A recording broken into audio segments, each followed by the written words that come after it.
आंगन की छवि अधूरी थी, महारानी भी हैरान भई।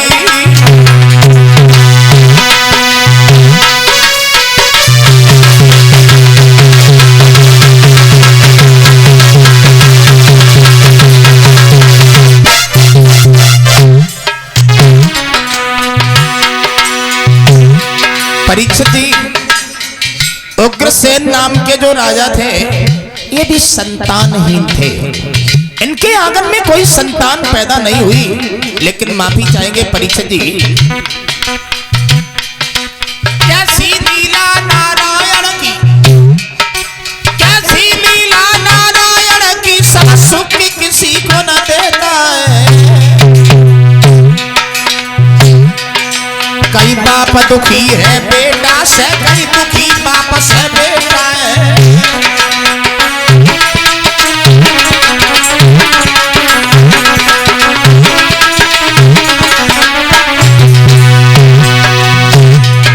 परीक्षित जी, कभी कभी विचार आते हैं, परमात्मा तूने सर्व सुख किसी को भी नहीं दिया। काऊ के मेल संग मर मर के, काऊ के एक जो पड़िया ना, काऊ के द्वारे हाथी घोड़ा, काऊ के एक बकरिया ना।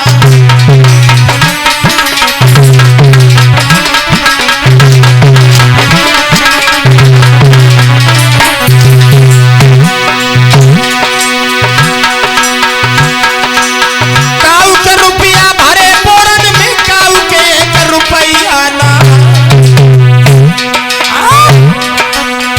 काऊ के लड़का 10 खेले, भूप के एक छोरिया ना।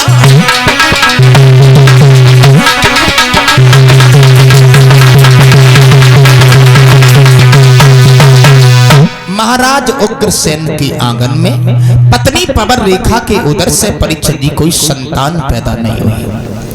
हमने आपको कल बताया था कि परीक्षित जी दुनिया में सुखिया कोई नहीं है, किसी के पास संतान नहीं है तो संतान के लिए दुखी है, और काऊ के पास में संतान है तो संतान से ही दुखी है।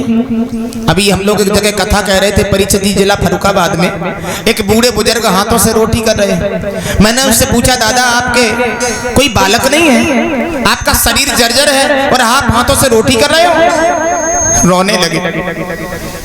मैंने कहा आप हाथों से रोटी क्यों कर रहे हो? तो बूढ़े बुजुर्ग रो करके बोले, भूख में कामनी कंठ को त्याग देत, और भूख में डिग जात बाल ब्रह्मचारी, और भूख में जीव और जीव को खाए लेत, भूख में सिंह ने गैया पछाड़ी। भूख से बड़न को मान घट जातो है, भूख में छोड़ जात पतिव्रता नारी, और भूख सी पीर जकाऊ पे न सही जात, भूख सी पीर सब पीरन से न्यारी। लाला भूख लगती है तो हाथों से रोटी करनी पड़ती है। तो मैंने उससे पूछा, लड़का नहीं है? बोले लड़का तो है। मैंने कहा है कौन? तब उन बूढ़े ने कहा, लड़का मोरे 4 और तो है सेंट्रल जेल में 2 हो गए फरार। लड़का तो 4 है, 2 जेल में है, 2 फरार हो गए। दिए पराई हो गई, बहुएं ले गए पूत, और जीवन भर लगते रहे सो रहे ऊट के। क्या बताओ आप लोगों ने? मैंने देखा परीक्षित जी, एक बूढ़े बुजुर्ग डोकरी को अपने हाथ में रखे और जब कह रहे डोकरी हम तुम पहले हुए अकेले थे और आज हूँ अकेले। बोले क्यों? बोले बेटियां आती वे दामाद ले गए और बहुएं आती सो लड़का इटावा ले गए, अकेले के अकेले ही रह गए। देखिए कहने का हमारा मतलब है परीक्षित जी, क्या जिंदगी है हमारी आपकी। एक बुजुर्ग माता पिता एक परिवार को बढ़ाने के लिए, हमें तुम्हें पालने के लिए कितनी बड़ी मुसीबत सहन करते हैं, लेकिन वो अंत में अकेले रह जाते हैं।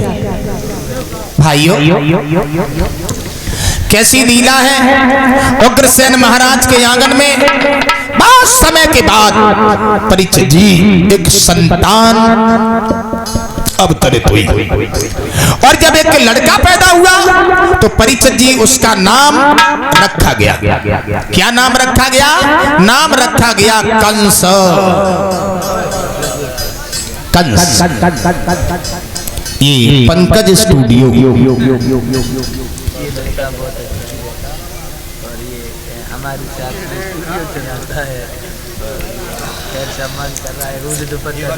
पंकज स्टूडियो करहल से,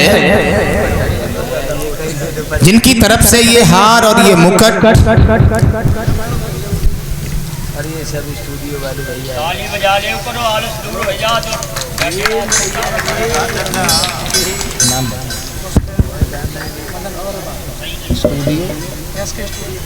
एसके स्टूडियो इटावा की तरफ से ये हार और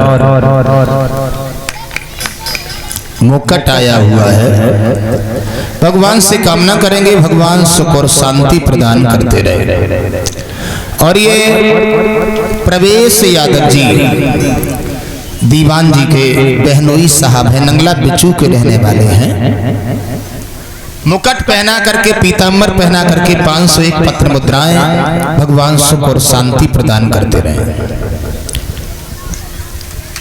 भाइयों, राजू यादव नंगला मड़ैला से एक मुकुट, पीताम्बर और 101 पत्र मुद्राएं भगवान के दरबार में भगवान सुख और शांति प्रदान करते रहे। परीक्षित जी आ जाइए। इन्हीं उग्रसेन महाराज के आंगन में एक पुत्र पैदा हुआ जिनका नाम पड़ा कंस। और जैसा परीक्षित जी उसका नाम, और वैसे ही धीरे धीरे उसके काम भी शुरू हो गए। इतना उत्पाती हो गया वो बालक, कभी कभी परीक्षित जी बच्चों के साथ में खेलने को जाता है तो किसी को उठा करके कुएं में डाल देता है, किसी की खपड़ी फाड़ देता है। परीक्षित जी महाराज उग्रसेन संतान नहीं थी तब भी दुखी थे, और संतान जब पैदा हो गई तब भी, लेकिन दुख ने पीछा नहीं छोड़ा। महाराज उग्रसेन ने अपने बेटा कंस को पास में बुलाया और एक बात कही, देखो कंस इधर आइए। कहिए बूढ़े बाप, किस लिए हमें बुलाया गया? कंस, हाँ, तुम्हें मालूम होना चाहिए कि शेर की शोभा वन से होती है और वन की शोभा एक शेर से होती है। राजा की शोभा एक प्रजा से होती है, प्रजा की शोभा एक राजा से होती है। कहना क्या चाहते हो? कहना हम ये चाहते हैं, क्या तुम समझे नहीं? कंस बोला हम समझ गए। समझ गए? क्या समझ गए बेटा? बुड्ढे, हम समझ गए। क्या समझ गए? हम ये समझ गए कि तुम्हारे ऊपर बुढ़ापा है। बुढ़ापे के साथ साथ तुम्हारी बुद्धि भी बूढ़ी हो गई। अब तुम्हें राज्य चलाना अच्छा नहीं लगता। कहना क्या चाहते हो भोजराज कंस? हमारा मित्र कहाँ चला गया? महाराज इधर बैठे। क्यों? देख लिया तुमने? हाँ देख लिया। ये बुड्ढे हमें आदेश दे रहे हैं। देखो ना, सऊ नहीं है लड़का बरोबर को, सऊ नहीं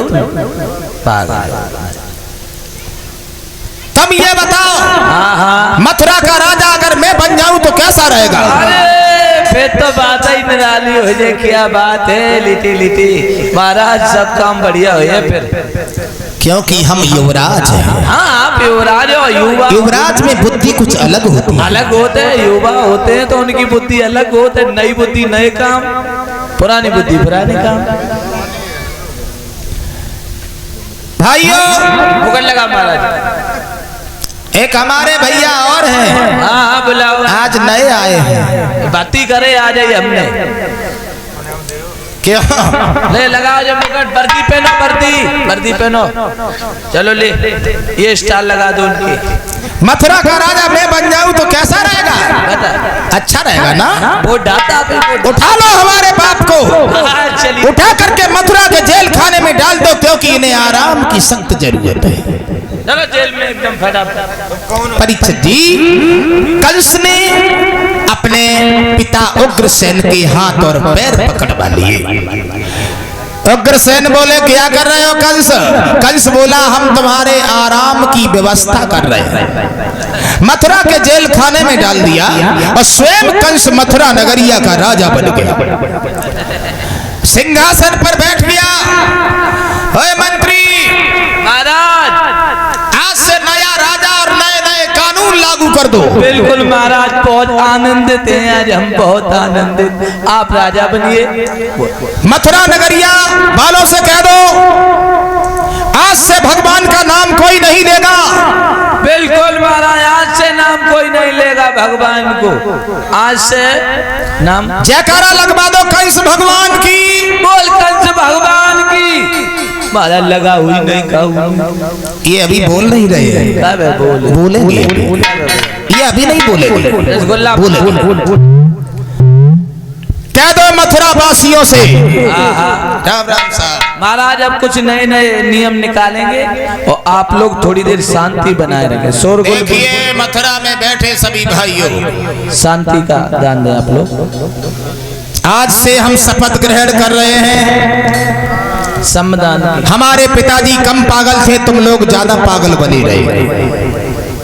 जो पिताजी कहते रहे वो तुम लोग करते रहे। मजबूरी थी, क्या करें।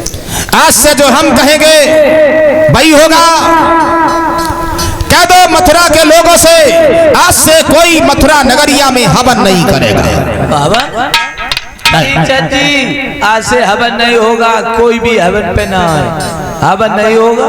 और महाराज बुद्धि खराब है तुम लोगों की। काय घी जितना हवन में जला देते हो उतना खा। सही गई, सही गई। और का लड़ाई के काम में आए, प्यारे लाल को उठाए दे महाराज। सही गई महाराज।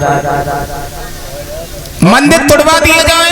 मंदिर तुड़वाए जाए, मंदिर तुड़वाए के महाराज ठेका खुलवाए दे। लोग बाग खरदौली जाते हैं दूर पतने, वो रोड पे पत्ते गाँव में मिलने लगे तो ठीक रहे। गौशाला में आग लगवा दो।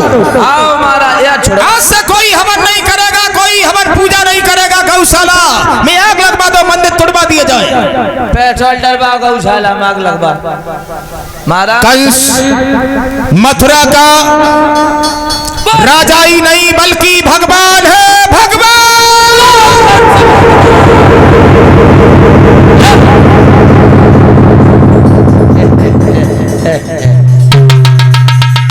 परीक्षित जी कंस मथुरा नगरिया का राजा बना।